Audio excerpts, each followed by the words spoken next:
અંદર છેલ્લે આપણે રુથરફોર્ડનો કેન્દ્રીય નમૂનાનો અભ્યાસ કર્યો હતો.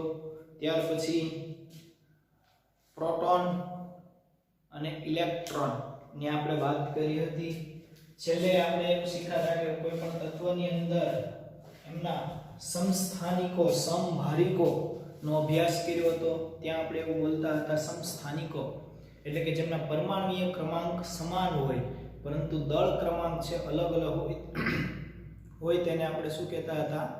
સમસ્થાનિકો કહેતા હતા. અને સમભારિકો એટલે કે જેમના પરમાણુય દળ સમાન હોય પરંતુ પરમાણુય ક્રમાંક અલગ અલગ હોય તેને સમભારિકો કહેવાય.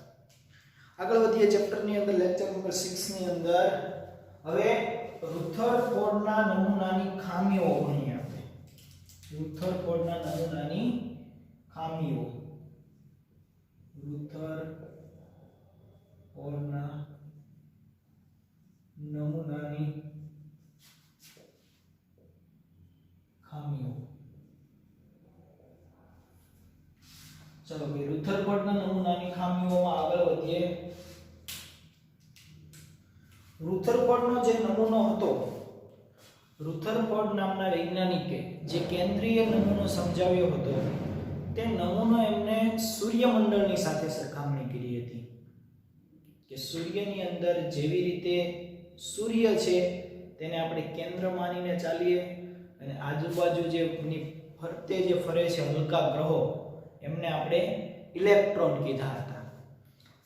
હવે આને સૂર્યમંડળ સાથે તો રુથરફોર્ડે સરખાવી દીધો, પણ ઇલેક્ટ્રોન બીજા હલકા ગ્રહોની જેમ ફરે છે એવું રુથરફોર્ડ નામના વૈજ્ઞાનિકોએ કીધું હતું કે જેવી રીતે સૂર્યની આજુબાજુ ગ્રહો ફરે છે તેમ કેન્દ્ર એટલે સૂર્યની આજુબાજુ ગ્રહોની જેમ ઇલેક્ટ્રોન પણ કેન્દ્રની ફરતે ફરતા હોય છે. હવે આ જે ઉપરાંત એમની વચ્ચે કોલમ્બિક બળો લાગે, Q1 Q2, આ શું છે? કોલમ્બિક બળો છે.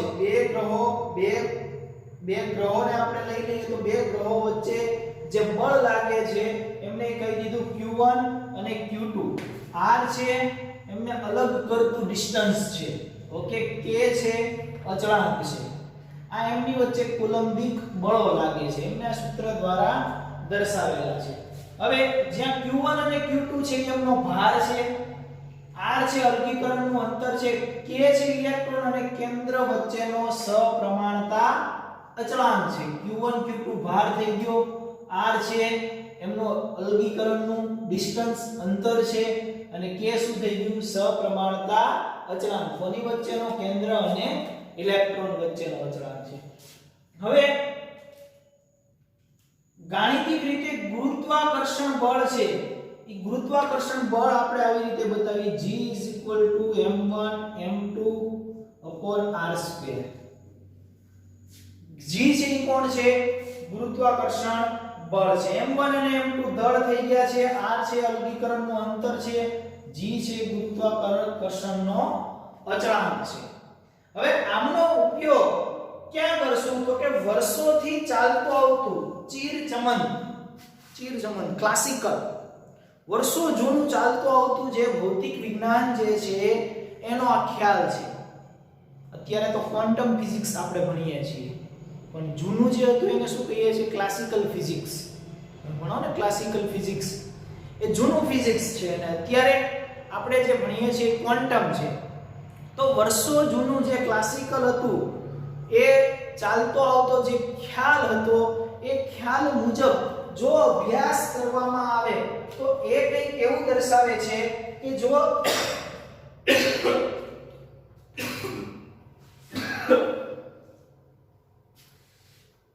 આ વસ્તુ વર્ષોથી ચાલતો આવતો ખ્યાલ જો સૂર્યમંડળ સાથે સરખાવવામાં આવે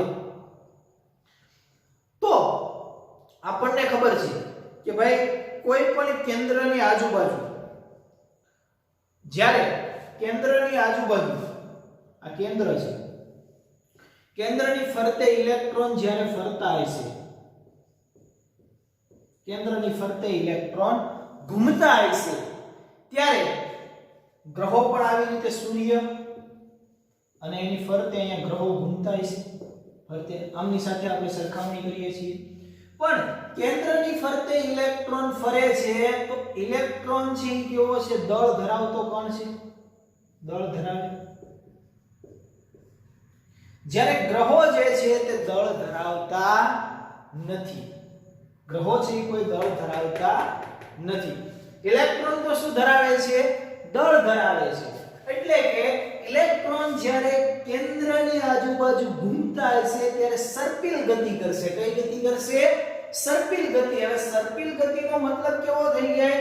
સર્પિલ એટલે આવી રીતે કેન્દ્રની ફરતે ઘૂમતો હોય ઇલેક્ટ્રોન, ઘૂમી ઘૂમી ઘૂમી અને ક્યાં જાય? કેન્દ્રમાં. આને સર્પિલ ગતિ કહેવાય. સર્પાકાર, સાપ જેવી સર્પિલ ગતિ. ઘૂમ ઘૂમ ઘૂમતો ઘૂમતો ઘૂમતો ઘૂમતો ઘૂમતો ક્યાં જશે?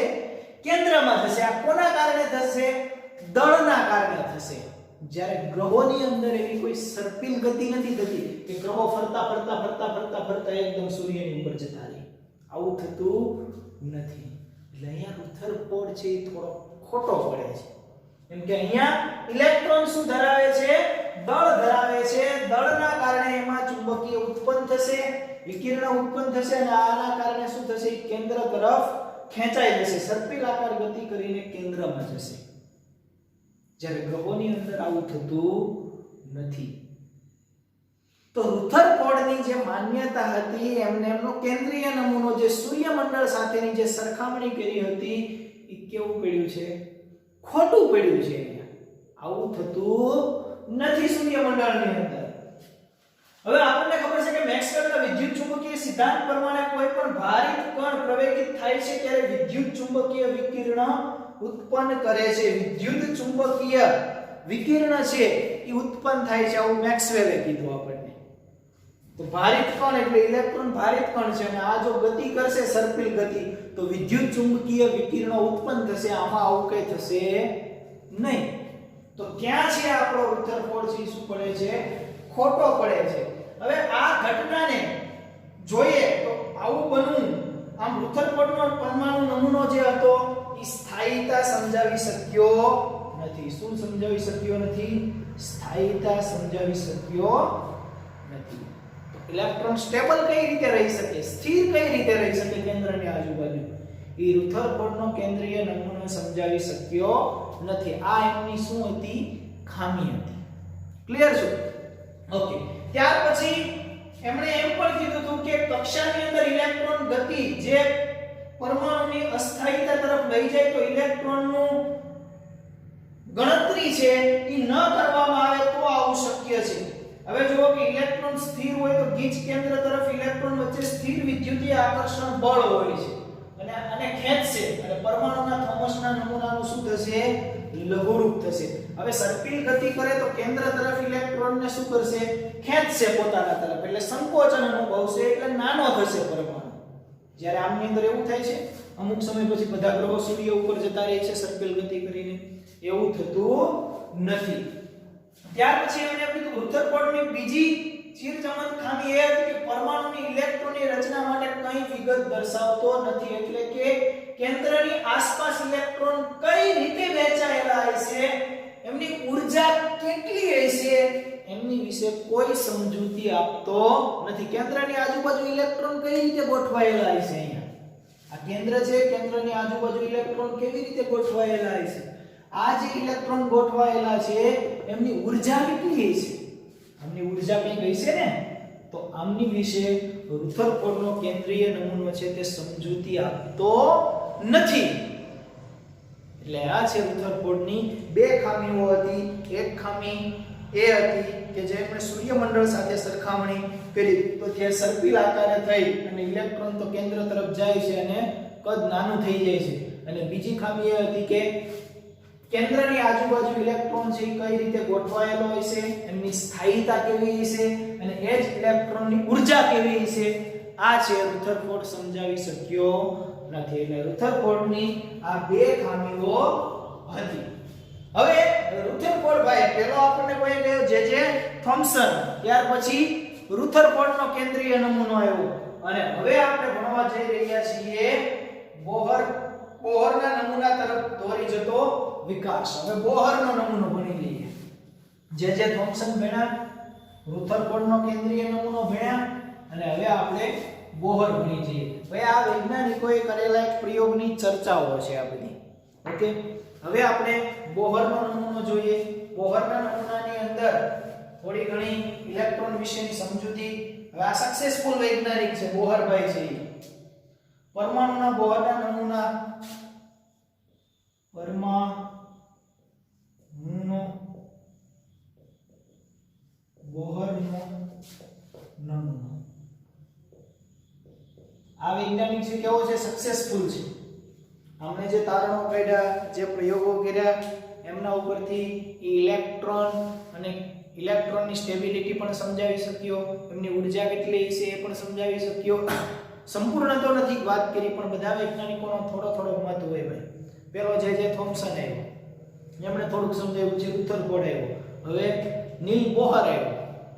નીલ બોહર પરમાણુનો વાતે માટે શું વાત કરે છે તે આપણે જોઈએ. તો આ જે વૈજ્ઞાનિક હતો તેમણે મુખ્ય ઐતિહાસિક રીતે દ્રવ્ય વિકિરણની પારસ્પરિક ક્રિયાને ધ્યાનમાં લીધી. દ્રવ્યની વિકિરણની પારસ્પરિક ક્રિયાઓને શું લીધી? ધ્યાનમાં લીધી. અને ધ્યાનમાં લઈ અને એમણે મળેલા જે પરિણામો હતા એ પરમાણુ અને અણુના બંધારણ, પરમાણુ અને અણુના બંધારણ વિશે માહિતી આપતા હતા. પરમાણુ અને અણુનું બંધારણ વિશે એમના વિશે માહિતી આપતા હતા. મુખ્ય થઈ ગયું, પરમાણુની પણ માહિતી મળતી હતી અને અણુનું બંધારણની પણ માહિતી મળતી હતી.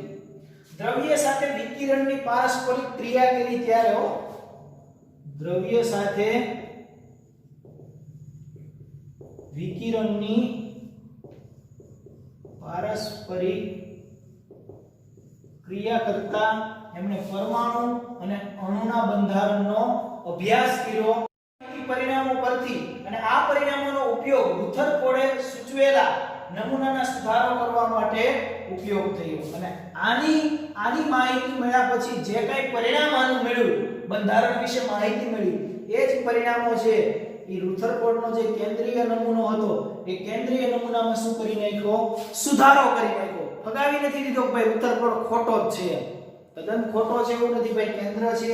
એમને વાત ઘણી સાચી પણ કરેલી રુથરફોર્ડે કે ઘન વીજભાર છે કોઈ એક જગ્યાએ કેન્દ્રિત થયેલો છે, ઇલેક્ટ્રોન કેન્દ્રની આજુબાજુ ઘૂમે છે, એ વાત પણ સાચી.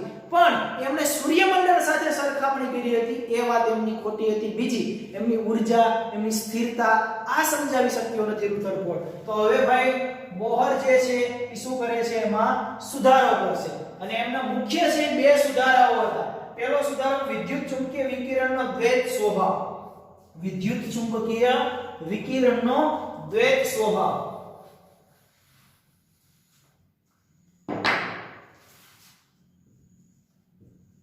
વિદ્યુત ચુંબકીય વિકિરણનો દ્વૈત સ્વભાવ. હવે વિદ્યુત ચુંબકીય વિકિરણનો દ્વૈત સ્વભાવ એટલે શું? દ્વૈત એટલે બે સ્વભાવ. બે સ્વભાવ એટલે કોણ? તો કે કણ અને તરંગ. એનો અર્થ એમ થાય છે કે વિકિરણ કણ જેવા અને તરંગ જેવા એમ બે પ્રકારના ગુણધર્મ ધરાવે છે. દ્વૈત સ્વભાવ એટલે શું? તો કે વિકિરણ જે છે એ કણ અને તરંગ આમ બંને ગુણધર્મ ધરાવે છે. વિકિરણનો સ્વભાવ થઈ ગયો બે પ્રકારનો, કણ પ્રકૃતિ પણ દર્શાવે અને તરંગ પ્રકૃતિ પણ દર્શાવે છે. આવું કોઈ કીધું? નીલ બોહરે કીધું. બોહરે પહેલું આને આ વાત કરી અને બીજી જે વાત કરેલી હતી તે એમણે કીધું કે પરમાણુય વર્ણપટ અંગેની પ્રાયોગિક પરિણામપત્રો માત્ર પરમાણુના ક્વોન્ટમીકૃત ઇલેક્ટ્રોન શક્તિ દ્વારા સમજાવી શકાય. હવે પરમાણુનું જે સ્પેક્ટ્રમ છે, વર્ણપટ છે, એમની જે સમજૂતી છે એ ક્વોન્ટમીકૃત દ્વારા એટલે ક્વોન્ટમ કેમિસ્ટ્રી દ્વારા જ સમજાવી શકાય છે. એ આપણે ભણશું વર્ણપટ, જાનીવાલી, કિનારા, જે રંગો જે તમને મળે છે 7, એનો અભ્યાસ પણ આપણે આ ચેપ્ટરની અંદર આમાં ભણીશું. આપણે ક્વોન્ટમીકૃત ક્વોન્ટમ નંબર મેળવી શકાય અને ક્વોન્ટમ નંબર પરથી આપણે એની ઊર્જા પણ નક્કી કરી શકીશું કે ભાઈ આ તત્વની ઊર્જા કેટલી છે, કેવી હશે, ક્યાં ઊર્જા વધારે હશે, ક્યાં ઓછી હશે. આ દરેકની સમજૂતી પણ નીલ બોહર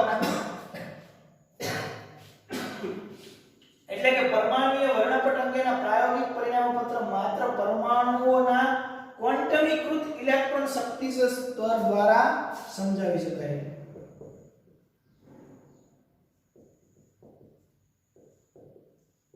શક્તિ સ્તર દ્વારા સમજાવી શકાય. તો બે મુખ્ય બોહરે જે સક્સેસફુલ થવાના બે કારણો હતા કે એમણે શું કર્યું, વિદ્યુત ચુંબકીય વિકિરણનો શું બતાવ્યો, દ્વૈત સ્વભાવ, એટલે કે દ્રવ્ય છે બે પ્રકારના સ્વભાવ ધરાવે છે કે કણ અને તરંગ પ્રકૃતિ ધરાવે છે. અને બીજું જે વર્ણપટ જે હતો જાનીવાલી કિનારા, આપણા જે 7 રંગો છે એ રંગોની અંદર ક્વોન્ટમીકૃત ક્વોન્ટમ કેમિસ્ટ્રી દ્વારા એમણે સમજૂતી આપી. તો આ બંનેનો અભ્યાસ હવે આ જ ચેપ્ટરની અંદર આપણે કરીએ કે દ્રવ્ય અને વિકિરણનો જે દ્વૈત સ્વભાવ છે એ છે શું, કણ પ્રકૃતિ કઈ રીતે ધરાવે અને તરંગ પ્રકૃતિ કઈ રીતે ધરાવે છે. ત્યાર પછી ક્વોન્ટમીકૃત ઇલેક્ટ્રોનની આપણે વાત કરીશું, સ્પેક્ટ્રમની વાત કરીશું. તો પહેલા આપણે જોઈ લઈએ વિદ્યુત ચુંબકીય વિકિરણનો દ્વૈત સ્વભાવ. તો ચાલો વિદ્યુત ચુંબકીય વિકિરણ તરંગનો સ્વભાવ આપણે અભ્યાસ કરી લઈએ. દ્વૈત સ્વભાવની અંદર બે સ્વભાવ છે, એક કણ અને બીજો તરંગ. તો બંને સ્વભાવની આપણે શું કરીએ, વિદ્યુત ચુંબકીય વિકિરણનો સ્વભાવ.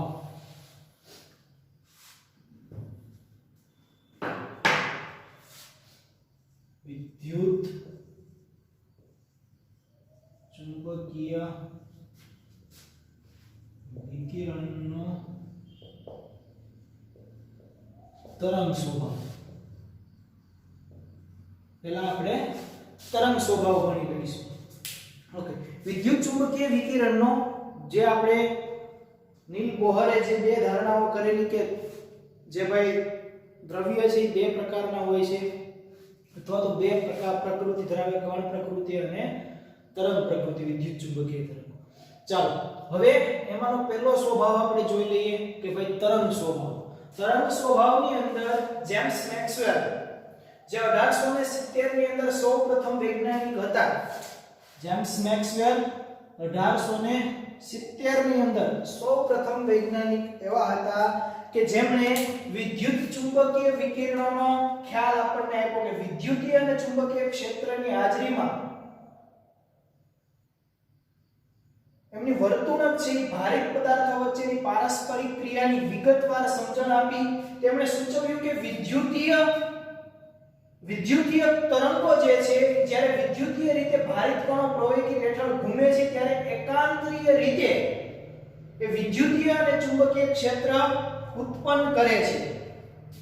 વિદ્યુતીય અને ચુંબકીય તરંગો જ્યારે ઘૂમે છે, માનો કે અહીંયા હું એવું કહી દઉં કે તમને કે જ્યારે વિદ્યુતીય રીતે ભારિત કણો પ્રવેગ હેઠળ ઘૂમે છે, વિદ્યુતીય રીતે ભારિત કણો, આ બધા કણ છે, વિદ્યુતીય રીતે કેવા છે, ભારિત કણો છે. વિદ્યુતીય રીતે ભારિત કણો, આ બધા કણો છે, વિદ્યુતીય રીતે કેવા છે, ભારિત કણો જ્યારે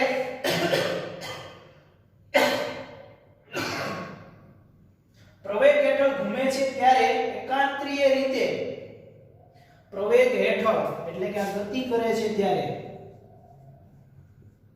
પ્રવેગ હેઠળ આ જ્યારે ગતિ કરે છે ત્યારે પ્રવેગી, માનો કે ક્લોકવાઇઝ ગતિ કરે છે, આ બધા પ્રવેગ હેઠળ પ્રવેગિત થાય છે ત્યારે શું થાય, તો ત્યારે બે પ્રકારની ઘટના જોવા મળે છે.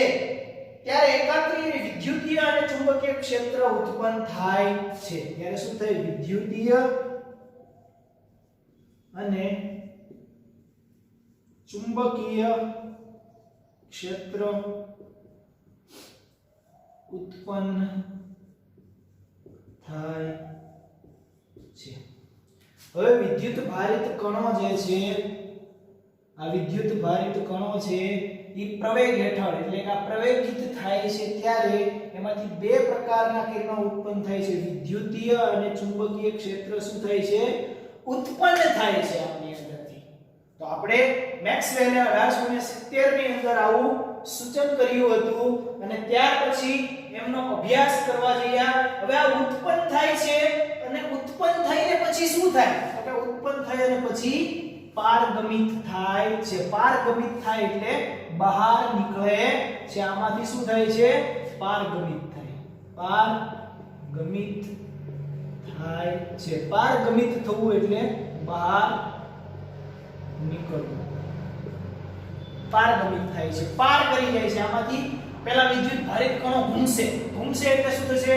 વિદ્યુતીય અને ચુંબકીય ક્ષેત્ર ઉત્પન્ન થશે અને પછી જે વિદ્યુતીય અને ચુંબકીય ક્ષેત્ર ઉત્પન્ન થાય છે તો એ જે કણો છે એ શું થઈ જાય છે? પારગમિત થાય છે. એટલે કે બહાર આવે છે. શું બહાર આવે? વિદ્યુતીય અને ચુંબકીય ક્ષેત્ર જે ઉત્પન્ન થાય છે તે બહાર આવે છે અને આ ક્ષેત્ર તરંગ તરીકે પારગમિત થાય છે. હવે આ તો તરંગ તરીકે પારગમિત થયું. આ તમે જોઈ શકો છો. આ કેવું થયું? તરંગ તરીકે પારગમિત થાય છે. તરંગ તરીકે પારગમિત થાય છે. તરંગ તરીકે પારગમિત થાય છે માટે આ કિરણોને કેવા કહેવામાં આવે છે? વિદ્યુત ચુંબકીય તરંગો અથવા તો વિદ્યુત ચુંબકીય વિકિરણ. અને શું કહેવાય? વિદ્યુત ચુંબકીય તરંગો કહેવામાં આવે છે. વિદ્યુત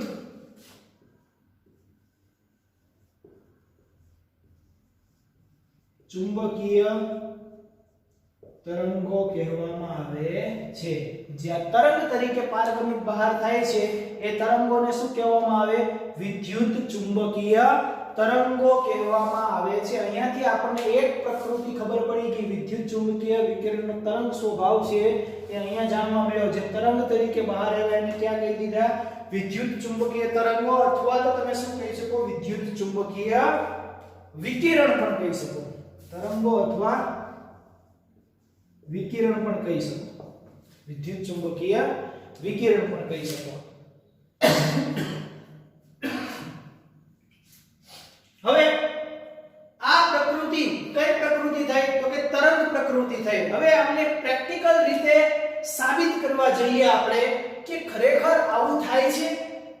સર્પિલાકાર આ પ્રવેગ હેઠળ જે ગતિ કરે છે એમાં વિદ્યુત અને ચુંબકીય ક્ષેત્ર ઉત્પન્ન થાય, પારગમિત તરંગ સ્વરૂપે પારગમિત થાય અને બહાર જે કણો આવે છે એને આપણે કહીએ વિદ્યુત ચુંબકીય તરંગો અથવા તો વિદ્યુત ચુંબકીય વિકિરણ. આપણે એમને નામ આપી દીધેલું છે. તો ત્યાર પછી વિકિરણ, પ્રકાશ વિકિરણનું સ્વરૂપ છે તે ઘણા સમયથી જાણીતું છે.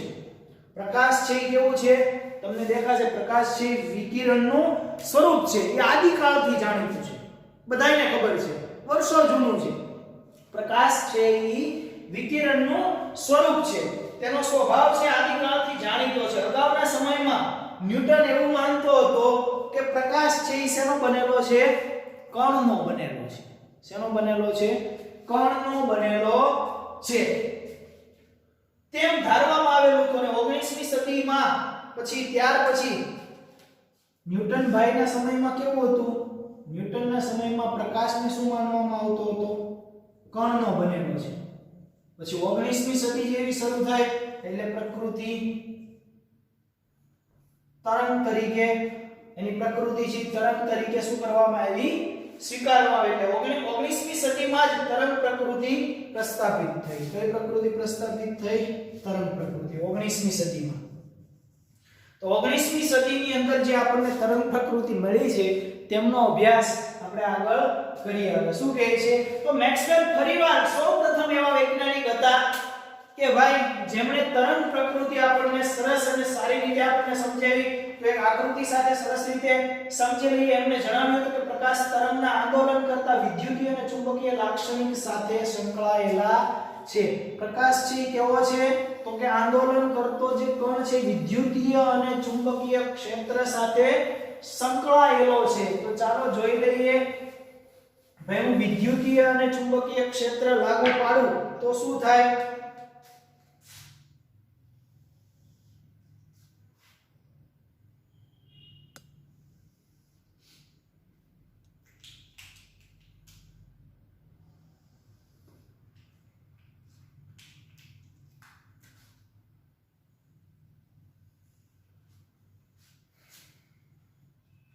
હવે આમને અહીંયા હું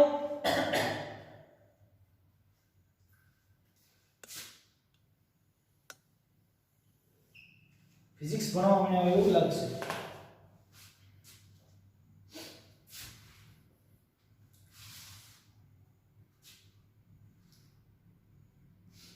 એક તમને આકૃતિ સાથે સમજાવવું વધારે ખ્યાલ આવશે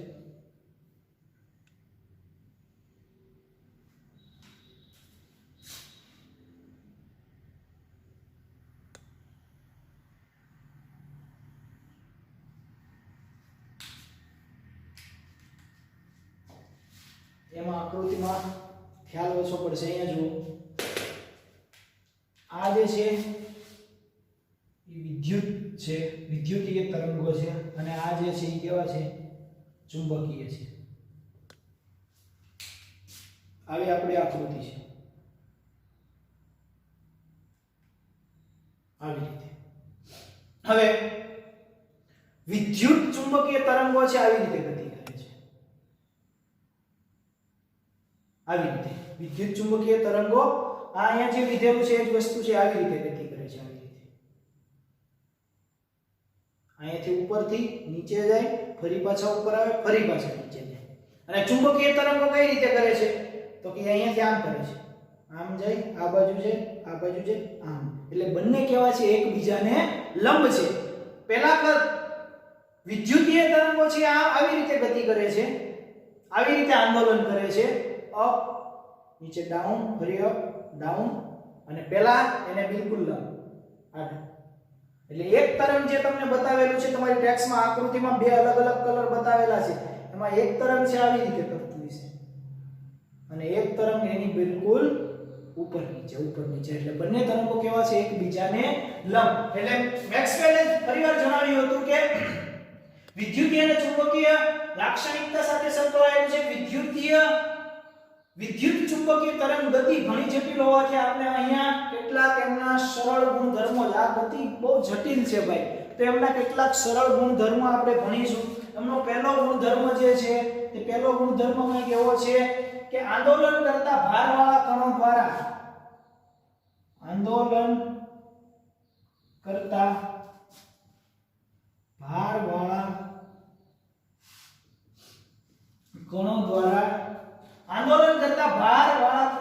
કણો દ્વારા ઉત્પાદિત આંદોલનીય વિદ્યુતીય અને ચુંબકીય ક્ષેત્ર એકબીજાને કેવા હોય છે વિદ્યુતીય અને ચુંબકીય ક્ષેત્ર કેવું હોય છે એકબીજાને કેવું હોય છે લંબ હોય છે એકબીજાને લંબ એક છે આવી રીતે વિદ્યુત ચુંબકીય તરંગો ગતિ કરે તો બીજા કેવી રીતે કરે આવી રીતે તમારી ટેક્સ્ટ ની અંદર બે અલગ અલગ કલર થી આકૃતિ બતાવેલી છે એની મારા ટેક્સ્ટ ની અંદર બે કલરની આકૃતિ તમે જોઈ શકો બીજું હવે જે આ તરંગો છે તે એકબીજાને કેવા છે લંબ છે અને તરંગના સંચરણની દિશાને પણ કેવા હોય છે લંબ હોય છે એની સંચરણની દિશા તમે આ જે પ્લેન જે છે એ પ્લેન જોઈશો કે એની દિશાને પણ એકબીજા તરંગો કેવા થશે લંબ થશે આવી રીતે આને લંબ અને બીજું તરંગ આને એટલે સંચરણની જે દિશા છે જે x y આપણે જે કહીએ છીએ એની જે દિશા છે એને પણ કેવા થશે લંબ થશે ઓકે ચાલો બીજું કે વિદ્યુત ચુંબકીય તરંગનું સરળ ચિત્ર તમારી એક ટેક્સ્ટ બુક ની અંદર તમને બતાવેલું છે હું ટેક્સ્ટ બુક ની અંદર તમને પણ બતાવી દઉં કે તમે ટેક્સ્ટ બુક ખોલશો તો તમારી ટેક્સ્ટ બુક ની અંદર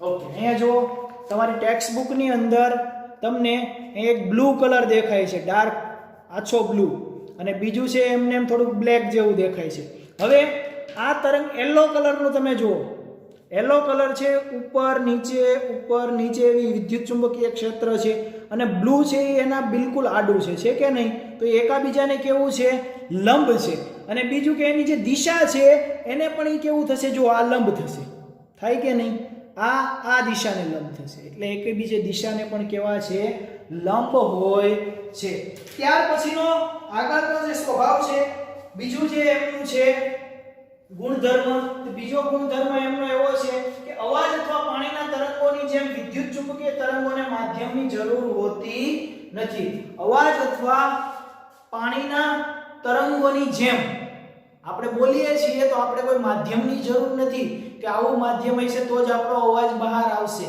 તેમ વિદ્યુત ચુંબકીય અને વિદ્યુતીય અને ચુંબકીય તરંગોને પણ કોઈ માધ્યમની જરૂર હોતી નથી. એ શૂન્યાવકાશની અંદર પણ પ્રસરણ પામે છે. આ બીજો એમને ગુણધર્મ હતો.